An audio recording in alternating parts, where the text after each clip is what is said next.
ఒక త్రాగుబోతైన వ్యక్తి, ఆ వ్యక్తి యొక్క జీవితం ఎలా ఉండిద్ది అంటే, ₹1 సంపాదించాడంటే ఎప్పుడెప్పుడు డబ్బులు కూర్చబడతాయా, సాయంత్రానికి వెళ్ళి డబ్బులు మొత్తం అక్కడ కట్టి ఆ ముందు తెచ్చుకొని తాగాలనేదే ఈ త్రాగుబోతు యొక్క ఆలోచన.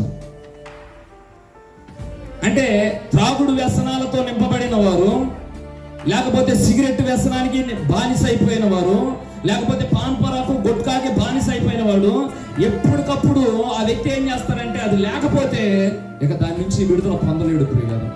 అయితే యేసు ప్రభు గొప్ప వాగ్దానం ఆయన ఏం చేస్తున్నాడంటే, నేనున్నా నీకు భయపడక అంటున్నాడు ఆయన. హల్లెలూయా, హల్లెలూయా.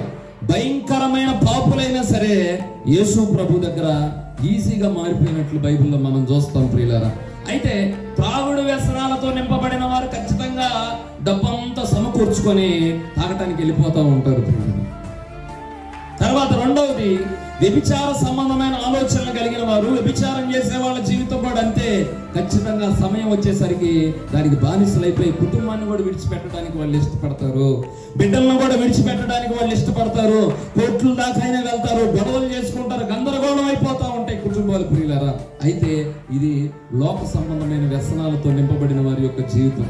అయితే యేసు ప్రభు ఏమన్నాడంటే, పాపము చేయవాడు పాపానికి ఏమైపోతున్నాడంట, దాసుడైపోతున్నాడంట. అయితే ఈ రాత్రి దేవుడు ఏమంటున్నాడంటే, నిశ్చయముగా దేవుడు మనతో మాట్లాడుతున్నాడు. ఈ భూమి మీద పాపాన్ని క్రైస్తవులు జయించే వారిగా నిలబడాలంట. గట్టిగా స్తోత్రం చెబుదాం. హల్లెలూయా, హల్లెలూయా. ప్రతి పాపమును జయించడానికే దేవుడు ఈ భూమి మీద ఆయన శిలువ మీద మరణించినట్లుగా మనం చూస్తాం ప్రియులారా. జయించాడు ఆయన.